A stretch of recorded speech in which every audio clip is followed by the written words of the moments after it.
नमस्कार दोस्तों, गुरुजी स्टडी में आपका स्वागत है। मैं अरविंद खंडेलवाल आपका स्वागत करता हूं और आज मैं शुरू कर रहा हूं अपने मेवाड़ का इतिहास। मेवाड़ का इतिहास आपके दो पार्ट में होगा और आज पहला पार्ट होगा और एक सेकंड पार्ट हो रहेगा। उसमें कंप्लीट मेवाड़ का इतिहास बिल्कुल ख़त्म कर देंगे अपन। ये जो है ये सभी के लिए रिटर्न एग्ज़ाम, मतलब पीसीएस का रिटर्न हो गया या फिर सभी के लिए कॉम्पिटिटिव टाइप के एग्ज़ाम है, सबके लिए बेनिफिशियल होगा। तो आप इसको पेशेंस से देखिए, मेरी सुनिए मुझे, मैं जो बोल रहा हूँ, और आराम से इस चैप्टर को, मेरी वीडियो को ध्यान से देखिए। और अगर अच्छा लगता है तो लाइक सब्सक्राइब ज़रूर करें और शेयर ज़रूर करें इसको, ठीक है। अब चलते हैं आगे, ठीक है। सबसे पहले देखते हैं कि मेवाड़ का प्राचीन नाम मेदपाट हुआ करता था, क्योंकि यहाँ पे मेद नामक जाति का निवास था, इसलिए इसका नाम मेदपाट पड़ा था, ठीक है। अब अपन चलते हैं कि इसकी राजधानी कौन सी थी। तो इसकी राजधानी थी मध्यमिका, ठीक है, यानी कि मध्यमिका इसकी राजधानी की थी। और जनपद शिवी जनपद लगता था इस पे, ठीक है। अब इनकी उत्पत्ति देखते हैं अपन। उत्पत्ति में देखें तो इसकी उत्पत्ति के बारे में अनेक जो इतिहासकार थे उन्होंने अपने अपने विचार दिए। जैसे कि अबुल फजल ने कहा कि इनकी उत्पत्ति ईरान से हुई है, ठीक है। अबुल फजल ने कहा कि इनकी उत्पत्ति ईरान से हुई है। और जो था गोपीनाथ शर्मा, उसने कहा कि ब्राह्मण वंश से हुई है। जैन ग्रंथ था एक शत्रुंजय महात्म्य, उसके अनुसार इनकी उत्पत्ति कहां से हुई है। इनकी उत्पत्ति हुई है शिलादित्य नामक एक शासक था, वल्लभी का शासक था वो, तो इनकी उत्पत्ति यहां से हुई है, वल्लभी से, ठीक है। अब इनको याद कैसे रखें। तो जैसे कि तुम्हें देख रहे हो तुम कि अबुल फजल के अनुसार ईरान से हुई है, यानी कि एक बार माइंड में रखना, मैं याद करने के पर्पज से बता रहा हूं, ठीक है। कि अबुल फजल कहता है कि इनकी उत्पत्ति ईरान से हुई, मतलब ए और ई, ठीक है। यानी कि अबुल फजल क्या सोचेगा कि मेरा नाम ऐसे शुरू होता है, तो इनकी उत्पत्ति भी ऐसा कुछ बताते हैं कि स्वर से ही शुरू हो, तो ई से ईरान से बता दिया उसने, ठीक है। तो अबुल फजल के अनुसार ईरान से, ठीक है। गोपीनाथ शर्मा क्या है, ब्राह्मण है, तो ये क्या सोचेगा कि यार इनकी उत्पत्ति ब्राह्मण वंश से कर देते हैं, ठीक है। मैं याद करने के पर्पज से बता रहा हूं तुम्हें, ठीक है, याद हो जाएगा तुम्हें। एक शत्रुंजय महात्म्य एक जैन ग्रंथ था, तो शत्रुंजय महात्म्य शय से शुरू होता है इसमें नाम, तो इसने सोचा कि यार क्यों ना शिलादित्य को बताया था इसकी उत्पत्ति का, ठीक है। तो शिलादित्य को इसकी उत्पत्ति, शिलादित्य जो है वल्लभी का शासक है, तो इसको उत्पत्ति वहां से इसकी उत्पत्ति बता दी, ठीक है, वल्लभी से। अब इसकी राजधानी आनंदपुर थी, बड़नगर में, ठीक है, बड़नगर आनंदपुर थी, ठीक है। अच्छा, शिलादित्य का पुत्र था गुहिल, उसको मेवाड़ का संस्थापक माना जाता है, ठीक है। लेकिन मेवाड़ के देखो दो तरीके के होते हैं, हमेशा ये ध्यान रखना। एक तो होता है मेवाड़ का वास्तविक संस्थापक और एक होता है संस्थापक। यानी कि एक जो होता है कि केवल स्थापना कर दी उस जगह की, मेवाड़ की स्थापना तो कर दी लेकिन उसमें कुछ खास काम नहीं किया उसने, ठीक है। तो शासक तो बन के बैठ गया लेकिन कुछ खास काम नहीं किया, इसका मतलब वो केवल संस्थापक रह गया वो, ठीक है। वास्तविक संस्थापक उसे मान जाते हैं, इसने कुछ स्पेशल किया हो उसने, ठीक है। तो वास्तविक संस्थापन हम आगे पढ़ेंगे, बप्पा रावल को माना जाता है, ठीक है। तो सबसे पहले देखते हैं कि शिलादित्य जो था उसके पुत्र गुहिल को मेवाड़ का संस्थापक माना गया। अब अपन चलते हैं कि मुहणोत नैन्सी के अनुसार शत्रुंजय महात्म्य सही है, ठीक है। मुहणोत नैन्सी जो कि राजस्थान का अबुल फजल कहते हैं मुहणोत नैन्सी को, ठीक है, ये चीज ध्यान रखना। राजस्थान का अबुल फजल किसे कहते हैं, मुहणोत नैन्सी को, ठीक है। इसके अनुसार शत्रुंजय महात्म्य को इसने सही माना है कि शत्रुंजय महात्म्य सही है। मतलब शत्रुंजय महात्म्य में क्या कहा गया है, जो जैन ग्रंथ था उसमें, कि शिलादित्य जो कि वल्लभी का शासक है, वल्लभी नामक स्थान, वहां से हुई है इसकी उत्पत्ति मेवाड़ के शासकों की, ठीक है। तो इसने इसको सही माना। अच्छा, और मेवाड़ के शासकों की कुल 24 शाखाएं थी इसके अनुसार, 24 शाखा, जिनमें से 2 शाखा इंपोर्टेंट थी, एक रावल शाखा और एक राणा शाखा। रावल शाखा बोलते हैं अपन, जो गुहिल की शाखा है उसको रावल शाखा बोलते हैं। राणा शाखा जो सिसोदिया वंश की जो शाखा है वो राणा शाखा आएगी, ठीक है। तो गुहिल का जो था वो तो 734 से शुरू हो जाएगा, ठीक है, 734 से शुरुआत हो जाएगी इसकी। और जो राणा शाखा है वो 1326 से शुरुआत होगी, ठीक है। तो सबसे पहले देखिए कि अपन चलते हैं गुहिल शाखा पे। तो गुहिल शाखा में सबसे पहले देखिए आप बप्पा रावल, इसका नाम कालभोज भी था, ठीक है। बप्पा रावल 734 से 752 इसका पीरियड रहा है, ठीक है। अब बप्पा रावल के बारे में आप देखिए कि बप्पा रावल हरित ऋषि की गायें चराते थे, ठीक है। हरित ऋषि की, यानी कालभोज नाम था इसका पहले, और ये हरित ऋषि की गायें चराते थे। तो ऐसा माना जाता है कि हरित ऋषि के आशीर्वाद से इन्होंने चित्तौड़ के मानमौर्य को पराजित किया, ठीक है, और चित्तौड़ पे अपना अधिकार स्थापित किया, ठीक है, हरित ऋषि के आशीर्वाद से, हरित ऋषि के आशीर्वाद से, ठीक है। अब इसकी जानकारी कहां से मिलती है अपने को कि ये इसने ऐसे ऐसे किया, ठीक है, और नागदा को अपनी राजधानी बना ली बप्पा रावल ने। तो इसकी जानकारी मिलती है वैद्यनाथ प्रशस्ति से, ठीक है। अब इसको याद कैसे रखोगे, तो वैद्यनाथ प्रशस्ति, आपको पता है आप आयुर्वेद में जितनी भी चीजें मिलती है वैद्यनाथ की मिलती है, ठीक है। तो वैद्यनाथ यानी कि जरूर से किसी ऋषि ने इसको बनाया होगा, वैद्यनाथ की चीज, आयुर्वेद की चीजें बनाता कौन है, ऋषि लोग ही करते थे ऐसे, आयुर्वेद की जितनी भी चीजें बनाते थे वो, ठीक है। तो वैद्यनाथ प्रशस्ति से इसकी जानकारी मिलती, किसकी, बप्पा रावल की, कि भाई हरित ऋषि से गाय चराता था वगैरह वगैरह, ठीक है। तो इस टाइप से याद हो जाएगा आपको, ठीक है। नागदा को इसने अपनी राजधानी बनाई थी, ठीक है। अच्छा, अब दूसरा एकलिंग प्रशस्ति, एक तो श्रोता वैद्यनाथ प्रशस्ति वो बता दिया, एक एकलिंग प्रशस्ति जिसके रचनाकार थे आम्रकवि, ठीक है। तो एकलिंग प्रशस्ति जो है, इसके अनुसार यहां पे एकलिंगनाथ जी का मंदिर का निर्माण करवाया था इसने, किसने, अपने बप्पा रावल ने, ठीक है। एकलिंगनाथ जी के मंदिर का निर्माण करवाया था जो कि पाशुपत संप्रदाय से संबंधित है, ठीक है। अच्छा, अब इसकी जानकारी कहां से मिली, तो एकलिंग प्रशस्ति से मिली, ठीक है। अब एकलिंगनाथ जी को मेवाड़ के जो शासक होते थे ना, वो अपना आराध्य देव मानते थे, और जब भी ये युद्ध पे जाते थे तो इनका आशीर्वाद लेके जाते थे, ठीक है। इसे इनके आशीर्वाद लेने को ही बोलते हैं, आस का लेना मतलब आशीर्वाद लेना, ठीक है। तो ऐसे था, तो आस का लेना किसको बोलते हैं, ये जब युद्ध पे जाते थे तो अपनी इनका आशीर्वाद लेके जाते थे, ठीक है। अब अपन चलते हैं जैत्र सिंह पे, बप्पा रावल के बाद जैत्र सिंह आता है, ठीक है। इनको आप लाइन टू लाइन लिख सकते हैं, जैसे बप्पा रावल, इसको याद करने का एक, जैसे कि बप्पा रावल लिख लिया, फिर जैत्र, ये मोस्ट शासक है, ठीक है। लाइन तो बहुत लंबी पूरी है लेकिन मोस्ट शासक ही देखने अपने को, ठीक है। तो जैत्र सिंह आएगा, फिर जैत्र सिंह के बाद तेज सिंह आएगा, फिर समर सिंह आएगा, फिर रतन सिंह आएगा, ठीक है, फिर रतन सिंह आएगा, फिर ये रावल शाखा कंप्लीट हो जाएगी। फिर इसके बाद अलाउद्दीन खिलजी का शासनकाल रहेगा उस टाइम, ठीक है। उसके बाद है ना, जो क्या नाम से आएगा 1326 में सिसोदिया वंश चालू हो जाएगा। तो अपन पहले रावल शाखा कर लेते हैं। तो देखिए जैत्र सिंह आया, जैत्र सिंह के काल में कुछ खास नहीं हुआ, इसने भूतला का युद्ध लड़ा था एक इल्तुतमिश के साथ, भूतला का युद्ध बोलते हैं उसको, ठीक है। इल्तुतमिश के साथ लड़ा था इसने, और इसका टाइम पीरियड 1210 से 1252 ईस्वी रहा है, ठीक है। तो जैत्र सिंह ने अपनी राजधानी किसको बनाई, चित्तौड़ को बनाई अपनी राजधानी जैत्र सिंह ने। अच्छा, बप्पा रावल ने नागदा को बनाई थी, इसने अपनी राजधानी चित्तौड़ को बनाई, ठीक है। अब इसकी जानकारी मिलती कहां से है, तो भूतला की युद्ध की जानकारी मिलती है जयसिंह सूरी की एक पुस्तक है हमीर मदमर्दन,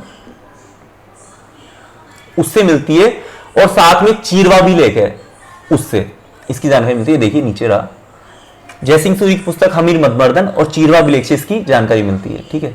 अब अपन चलते हैं कि जयसिंह सूरी था ना, जो जैत्र सिंह था ना, इसी के काल में एक पाक्षिक वृत्ति और अधोर नियुक्ति नामक पुस्तकों की रचना हुई थी। वैजल इनके लेखक थे, लेखक कौन थे, वैजल।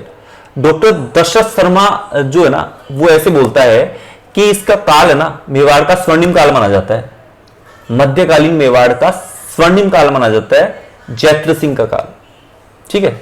जैत्र सिंह का काल मेवाड़ के मध्यकालीन मेवाड़ है उसका स्वर्णिम काल माना जाता है, ठीक है। अब आता है तेज सिंह।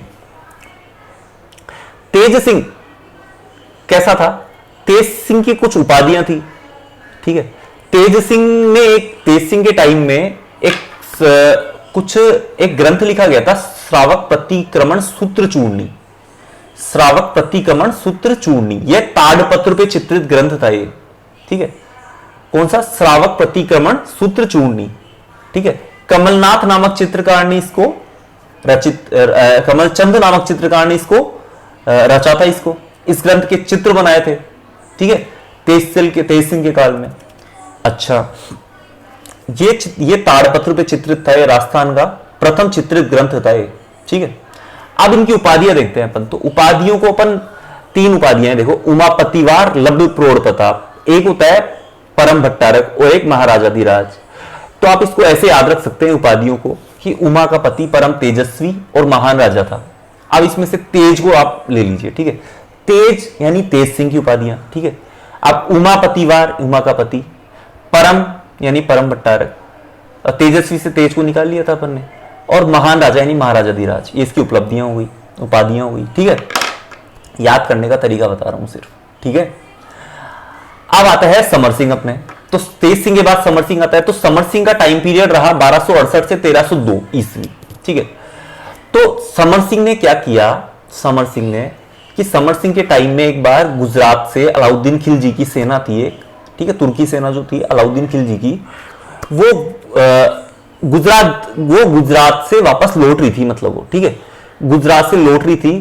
किससे, वहां के एक वहां पे एक जो शासक था एक, उससे युद्ध करके और वहां पे आक्रमण किया था इसने, और वहां से फिर लौट रही थी ना, तो फिर समर सिंह ने इससे टैक्स वसूल कर लिया।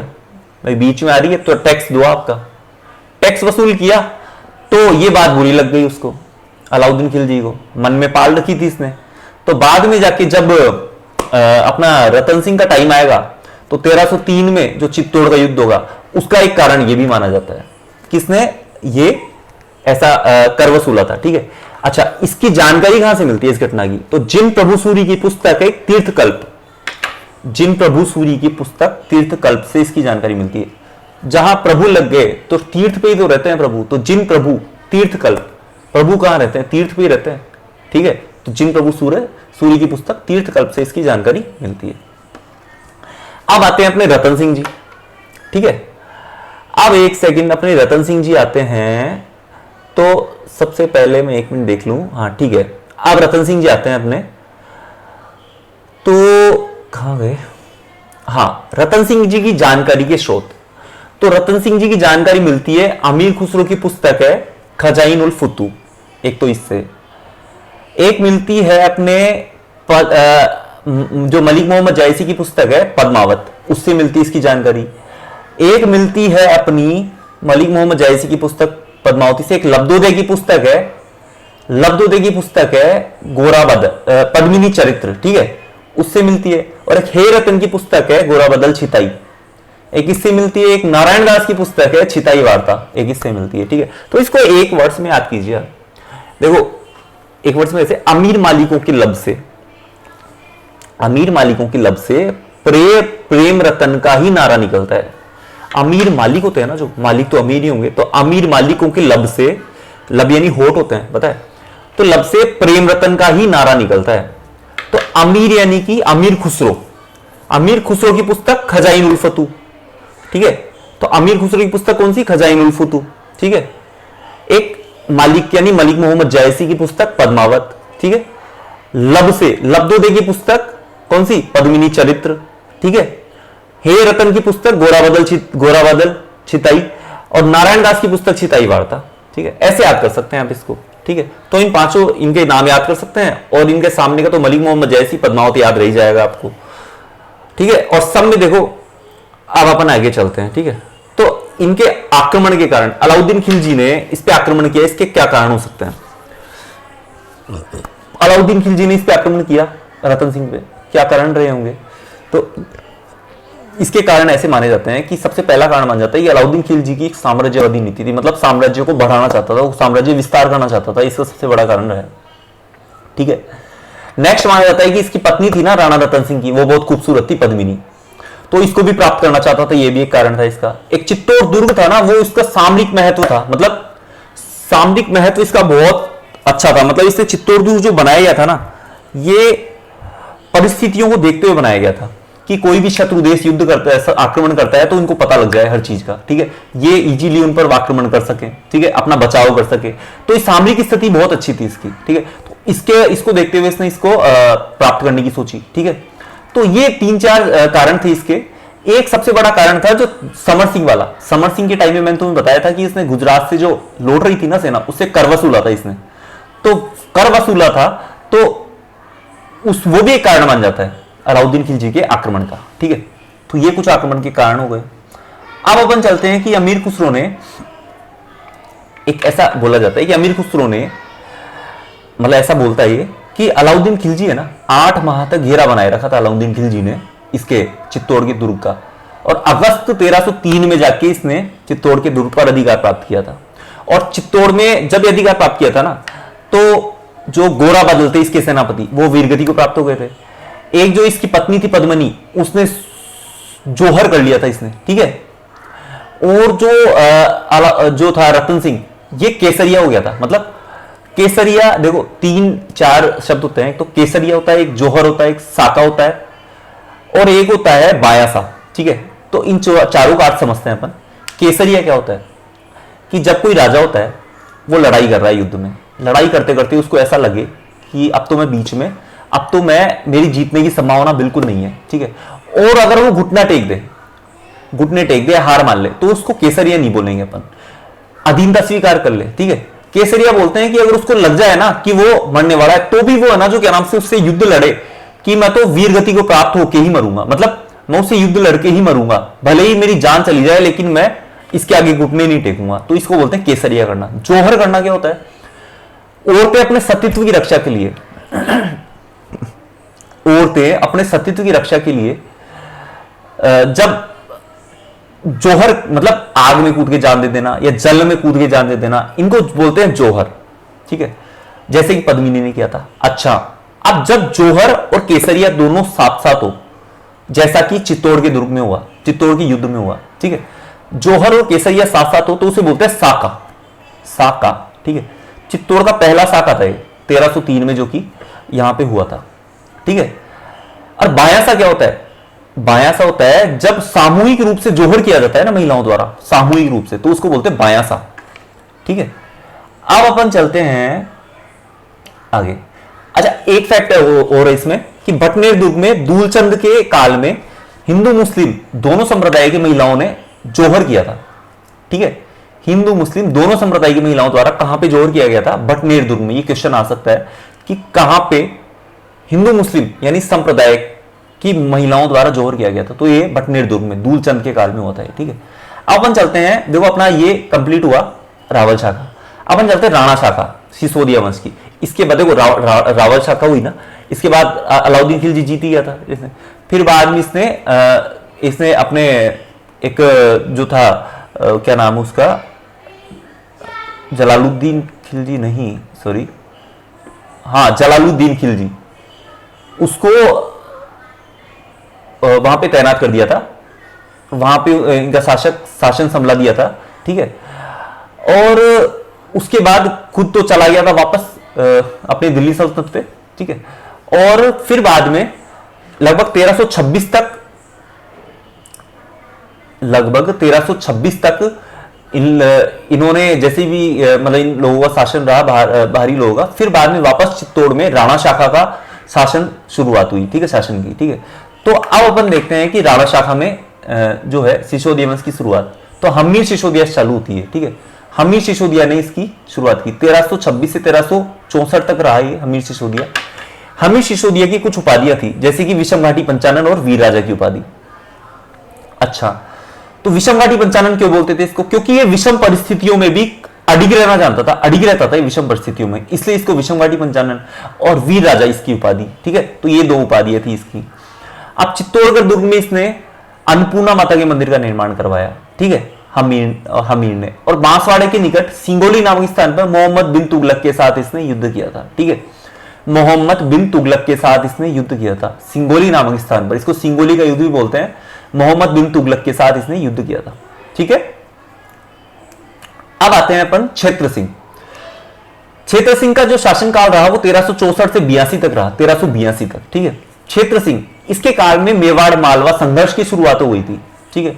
तो बूंदी का शासक था एक मेवाड़ मालवा। अच्छा, मालवा का एरिया कौन सा? अपना जो हाड़ौती क्षेत्र हो गया, हाड़ौती के, ठीक है, उधर वाला मालवा क्षेत्र हो गया, ठीक है। तो मेवाड़ मालवा संघर्ष की शुरुआत हो गई। बूंदी का शासक था एक लाल सिंह, उसके साथ भी इसने क्षेत्र सिंह का संघर्ष हुआ था, ठीक है। क्षेत्र सिंह के दासी पुत्र थे दो, डामरिया, ठीक है, चाचा और मेरा, ठीक है, जो कि मोकल की हत्या करते हैं आगे जाके, मैं आपको बताऊंगा आगे। लाखा का पुत्र होता है मोकल, उसकी हत्या करते हैं, ठीक है। तो अब चलते हैं अपन राणा लाखा पे, 1382 से 1421 तक। तो राणा लाखा, देखिए राणा लाखा का क्या है, दो दरबारी विद्वान थे इसके, धनेश्वर और जोटिंग भट्ट, तो इसको याद रख सकते हैं आपकी, धनेश्वर, राणा लाखा। लाखों में गिनती चल रही, लाखा, ठीक है। लाखा नाम से ही धन लग रहा है ना, धन इसमें, तो धनेश्वर और झोटिंग, धन को तो ऐसे झटका आता है, झटक झटक, तो धनेश्वर झोटिंग भट्ट, ऐसे माइंड में लाएंगे ना तो इसको याद रहेगा आपको, ठीक है। अच्छा, राणा लाखा के काल में देखो पैसे ही पैसे वाले काम हो रहे हैं। जावर में चांदी की खान मिल गई इसको, ठीक है ना। तो इसकी आर्थिक स्थिति मजबूत थी, जिससे आर्थिक स्थिति मजबूत हो गई थी, ठीक है। अच्छा, इसके काल में बंजारा था, एक पिच्छू नामक बंजारा, इसने बिछोला झील का निर्माण करवा दिया था इसने, ठीक है। और एक गलकी नामक नन्ही का चबूतरा भी है यहाँ पे पिछोला झील के पास में, एक इस झील में। अच्छा, गलकी नामक नटनी है ना, इसकी भी एक कहानी है।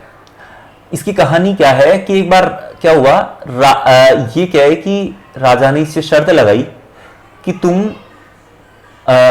इस झील को पार कर सकती हो, रस्सी पे नहीं कर सकती, ठीक है। अगर तुमने पार कर लिया तो मैं तुम्हें राजपाट दे दूंगा या फिर इतना आधा राज्य दे दूंगा, ऐसा कुछ जो भी था। तो गलकी नामक नटनी ने स्वीकार कर ली और वो आधी दूरी पे चली गई। अब राजा को लगा कि यार ये तो पार कर लेगी ऐसे, तो इसको किसी ने सलाह दी बगल वाले ने कि भैया मार दो इसको, कुछ ही नहीं है, रस्सी काट दी इन्होंने, वो मर गई, वहां पे इसका चबूतरा बना दिया, ठीक है। तो ये गलकी नामक नटनी का चबूतरा है वहां पे, ठीक है।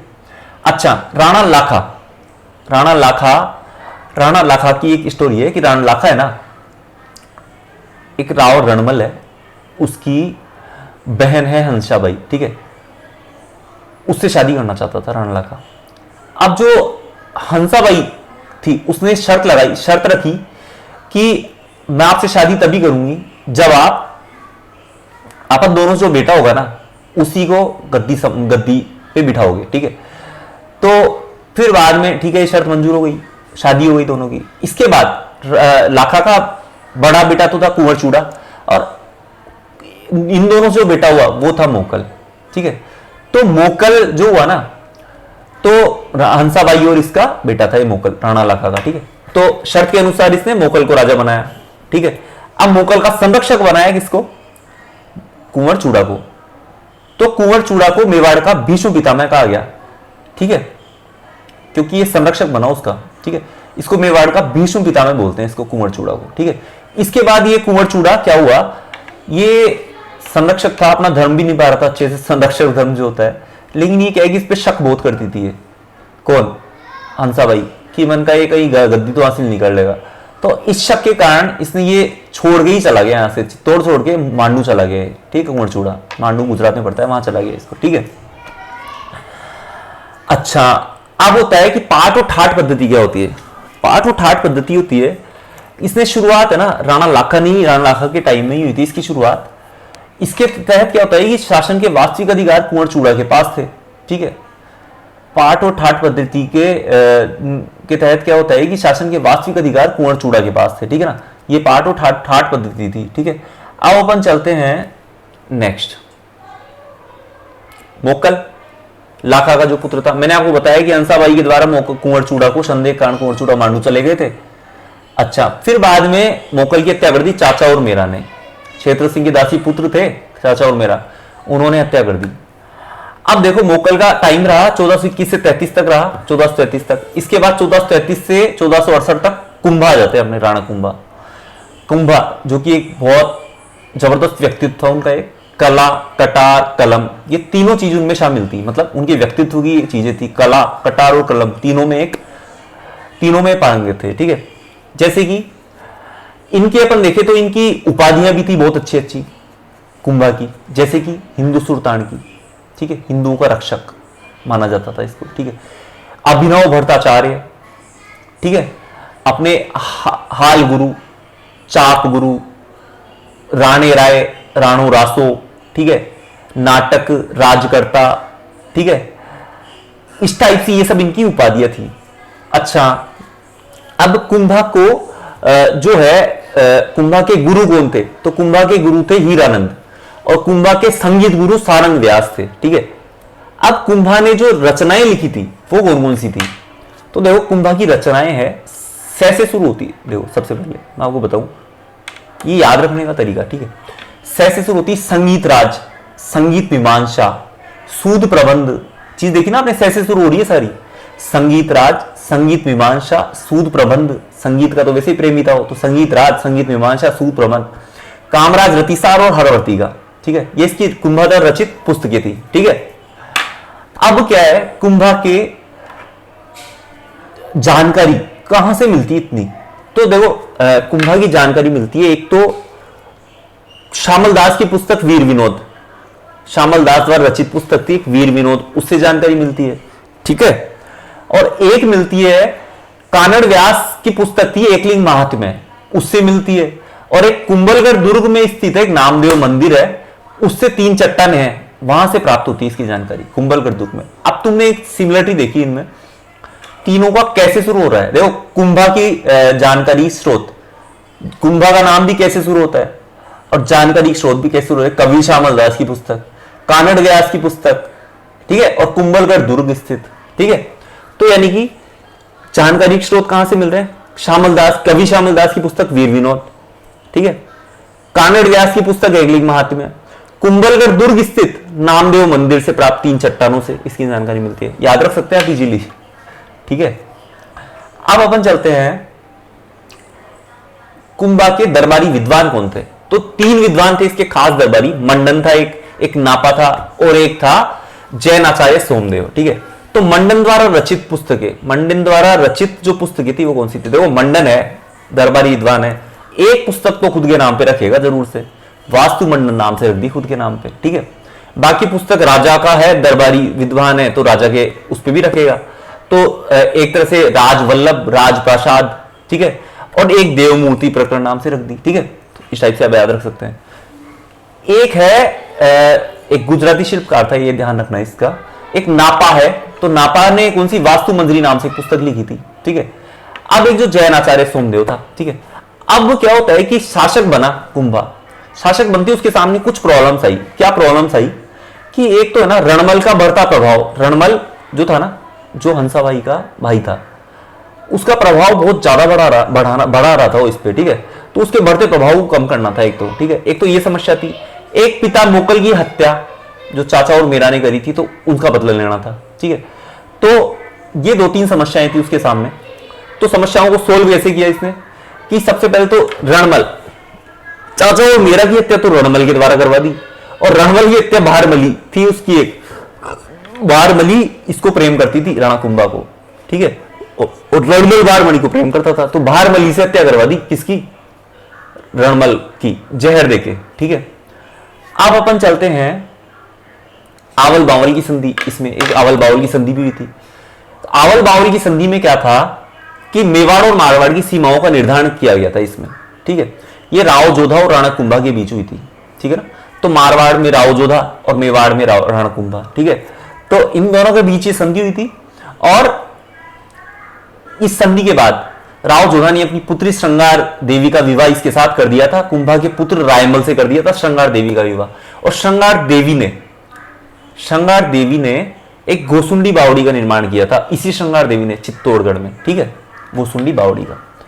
तो ये चीज हुई। आवल बावल की संधि 1453 में हुई थी, ध्यान रखनी है आपको। अब आता है कुंभा की राजनीतिक उपलब्धियां। अब देखिए क्या होता है, एक तो राजनीतिक उपलब्धियां होती है, एक होती है सांस्कृतिक उपलब्धियां। राजनीतिक उपलब्धियां कौन सी, यानी कि जो राजनीतिक हो, मतलब राजनीतिक का मतलब जैसे कि युद्ध से संबंधित, जैसे कि युद्ध जीतना, युद्ध कौन कौन से युद्ध जीते, ये हो गई राजनीतिक उपलब्धियां। सांस्कृतिक में कौन सी कलाओं में निपुण था, ठीक है, तो कौन सी कलाएं, वास्तुकला हो गई, ठीक है, हस्तशिल्प, कौन सी कला में निपुण थे, ये सब सांस्कृतिक उपलब्धियों में आते हैं, ठीक है। तो राजनीतिक उपलब्धियों में देखें अपन, तो सबसे पहले बूंदी विजय, बूंदी के थे एक राव बैरीसाल, ठीक है, उसके साथ इसने युद्ध किया, ठीक है, और इसमें विजय प्राप्त की 1436 में। तो बूंदी पे विजय प्राप्त की सबसे पहले तो बूंदी के शासक राव बैरीसाल, ठीक है। सेकंड सारंगपुर के युद्ध में विजय प्राप्त करी थी, सारंगपुर युद्ध हुआ था 1437 में, बूंदी का युद्ध हुआ 1436 में, सारंगपुर का युद्ध हुआ 1437 में, ठीक है। सारंगपुर के युद्ध में महमूद खिलजी, ठीक है, और राणा कुंभा के बीच हुआ था। रीजन क्या था कि इसने महपा पंवार को शरण दी थी, महपा पंवार, ठीक है, महपा पंवार को शरण दी थी, इसलिए महपा पंवार का भी हाथ था उसमें, मोकल को मारने में, चाचा मेरा और महपा पंवार तीनों का हाथ था, ठीक है। तो इसने महपा पंवार को शरण दी थी, इसलिए सारंगपुर के युद्ध का कारण है कि यह माना जा सकता है, ठीक है, ये था। अब इस युद्ध की विजय के उपलक्ष्य में जो था अपना राणा कुंभा था, उसने 9 मंजिला विजय स्तंभ का निर्माण करवाया चित्तौड़गढ़ में, ठीक है। अब देखो चंपानेर की संधि क्या थी, ये क्वेश्चंस बहुत आते हैं। चंपानेर की संधि 1456 में हुई थी। चंपानेर की संधि किस किस के बीच, ये चांद संधि की थी इसने,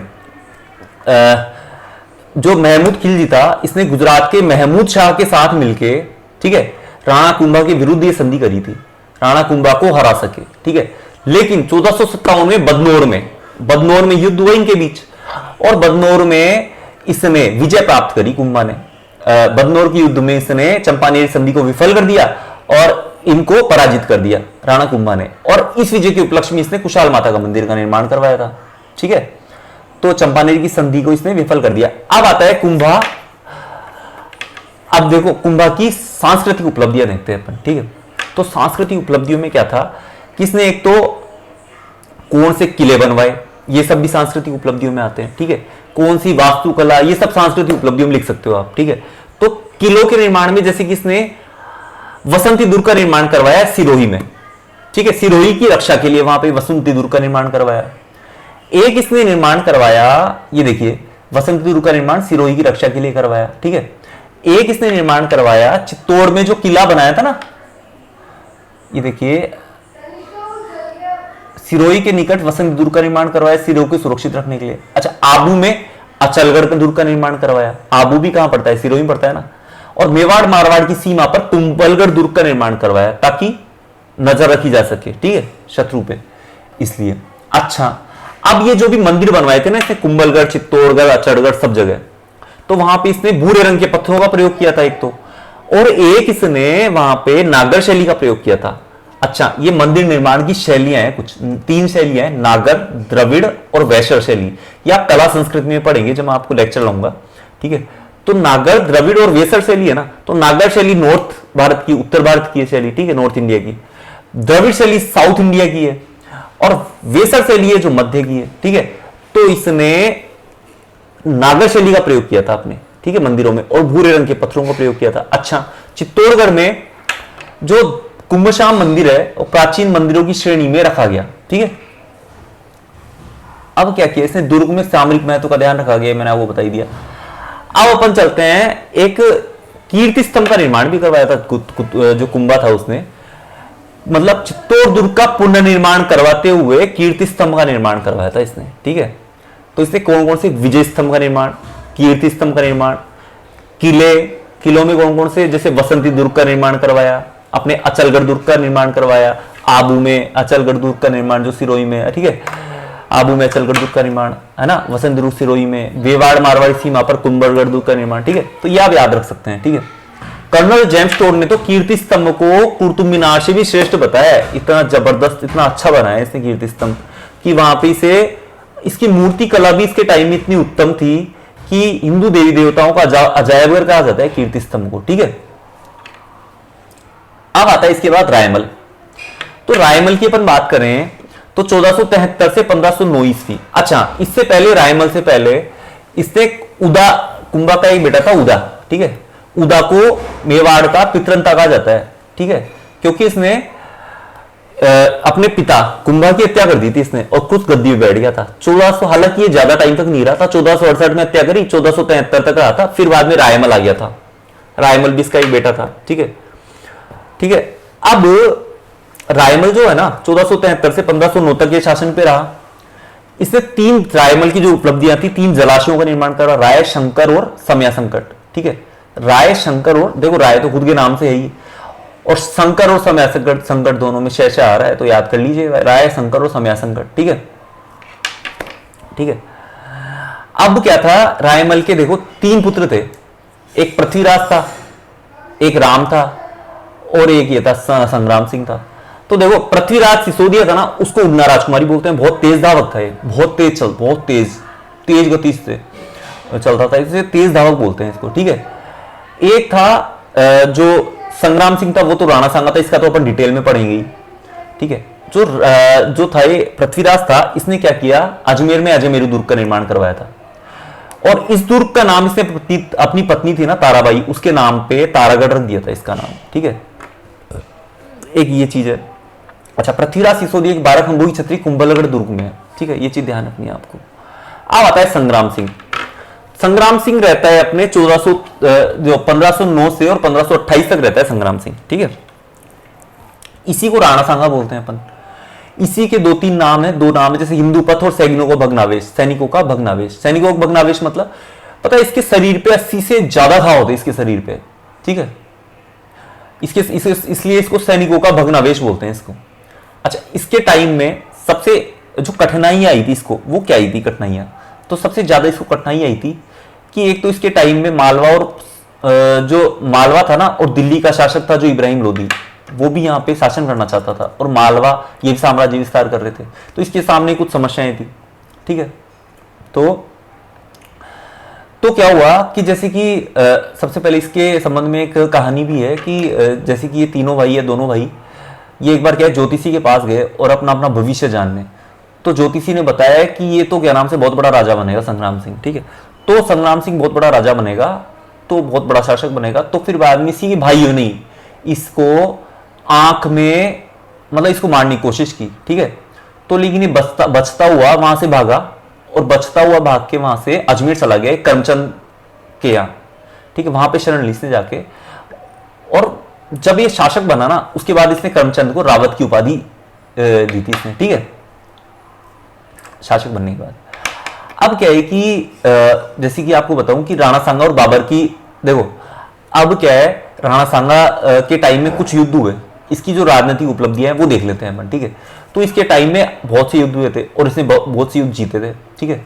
तो सबसे पहले इसने देखा जैसे कि खातुली का युद्ध हुआ था। इसके टाइम में क्या है, हिंदू जो अपने दिल्ली में सल्तनत पे इब्राहिम लोदी था, ठीक है, लोदी वंश का शासन था, सल्तनत काल चल रहा है अभी, लोदी वंश का शासन है उधर, इब्राहिम लोदी है, ठीक है।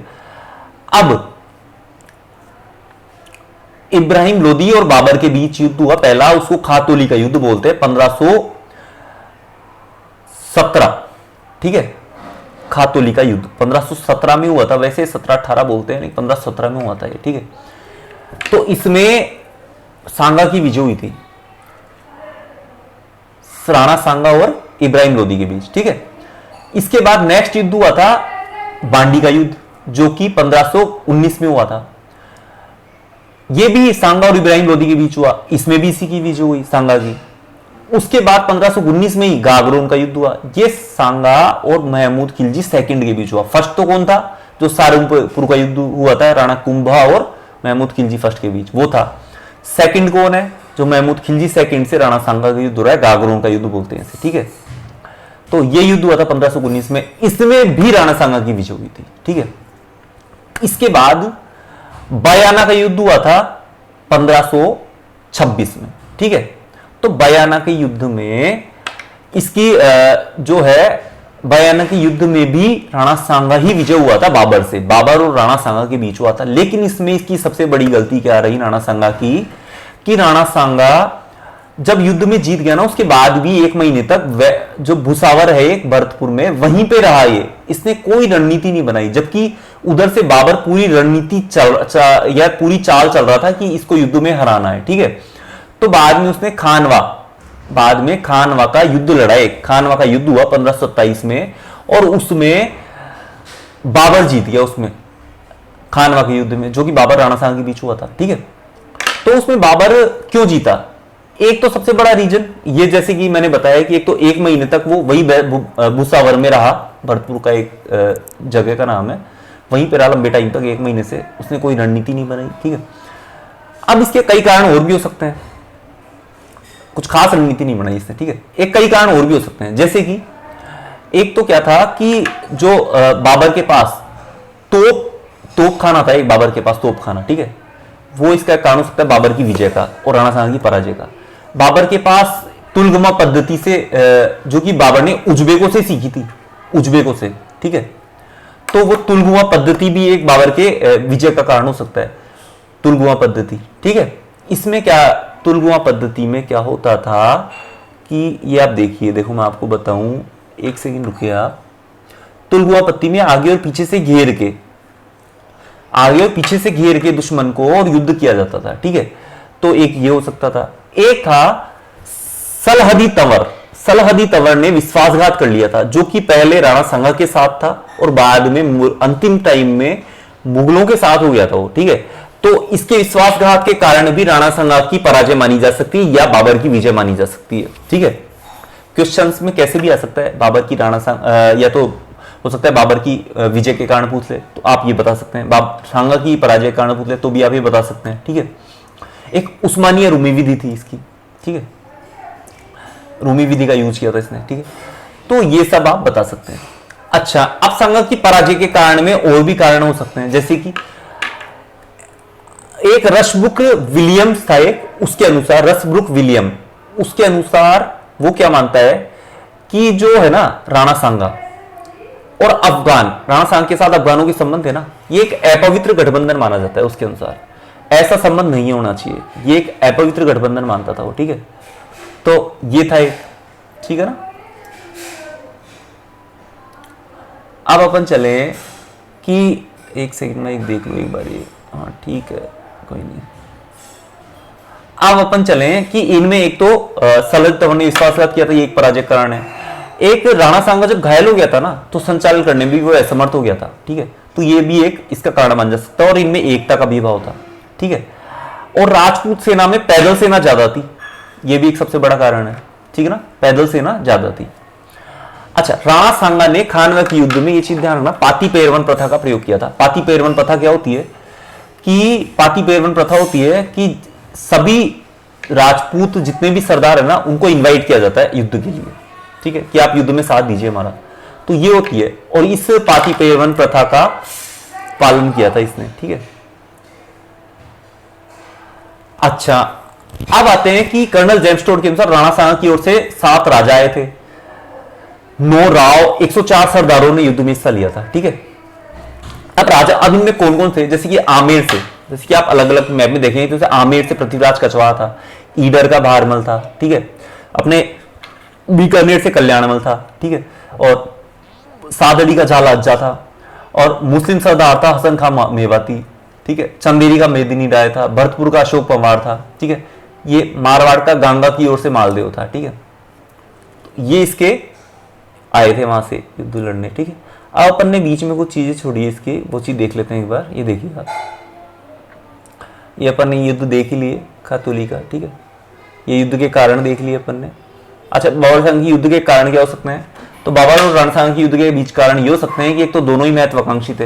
हाँ, बाबर महत्वाकांक्षी था। ठीक है, दोनों साम्राज्य विस्तार, बाबर साम्राज्य विस्तार चाहता था। बाबर हिंदू धर्म का, मुस्लिम धर्म को स्थापित करना चाहता था और राणा सांगा हिंदू धर्म को स्थापित करना चाहता था। ठीक है, और एक राजपूत अफगान गठबंधन था इसका, जो क्या नाम से उसको पसंद नहीं था बाबर को। ठीक है, तो ये भी एक कारण हो सकता है। ठीक है ना, अब देखो बाबर ने अपनी आत्मकथा लिखी थी एक, तुझू के बाबरी। ठीक है, तुझू के बाबरी, उसके अंदर उसने ये कहा था कि बाबर यहाँ पे क्यों आया था। उसने इसका अपना रीजन बताया था कि इसने राणा सांगा नहीं बुलाया था, जबकि जो इतिहासकार है वो ये मानते हैं कि दौलत खान लोधी है ना, स्वयं दिल्ली का शासक बनना चाहता था, पंजाब का सूबेदार था ये, और खुद दिल्ली का शासक बनना चाहता था, इसलिए इसने आक्रमण के लिए बाबर को भारत बुलाया होगा, ऐसा इतिहासकार मानते हैं। ठीक है,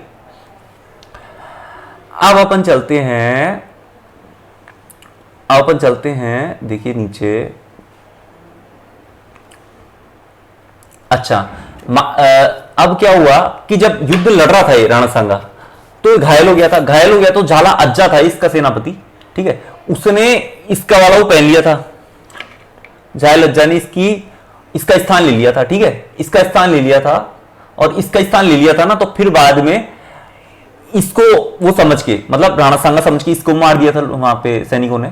ठीक है, और फिर राणा सांगा निकल गया था वहां से, राणा सांगा को वहां से निकाल लिया गया था, बसवा चला गया था ये। ठीक है, लेकिन मध्य प्रदेश में कालपी नामक स्थान पे इसको जहर दे दिया था इसी के सैनिकों ने। क्यों? क्योंकि ये फिर तैयार हो गया था कि फिर युद्ध करने चलते हैं, सैनिकों को थे इससे परेशान, तो कालपी नामक स्थान पे इसको जहर दे दिया था। और मांडलगल भीलवाड़ा में इसकी छतरी बनी हुई है आज भी, जो कि अशोक परमार ने बनाई थी। ठीक है, अशोक परमार ने, भरतपुर का था ना अशोक परमार, उसने इसकी छतरी का निर्माण करवाया था। ठीक है, अब सांगा की मृत्यु के बाद के जो शासक हैं ये अपन नेक्स्ट पार्ट में देखेंगे। ठीक है, ओके, आपको लेक्चर कैसा लगा आप जरूर से कमेंट में बताएं, और इसको ज्यादा से ज्यादा शेयर करें, चैनल को सब्सक्राइब जरूर कर लें, और इसे ज्यादा से ज्यादा शेयर करें ताकि मुझे मोटिवेशन मिलता रहे। ठीक है, धन्यवाद, ओके, टेक केयर।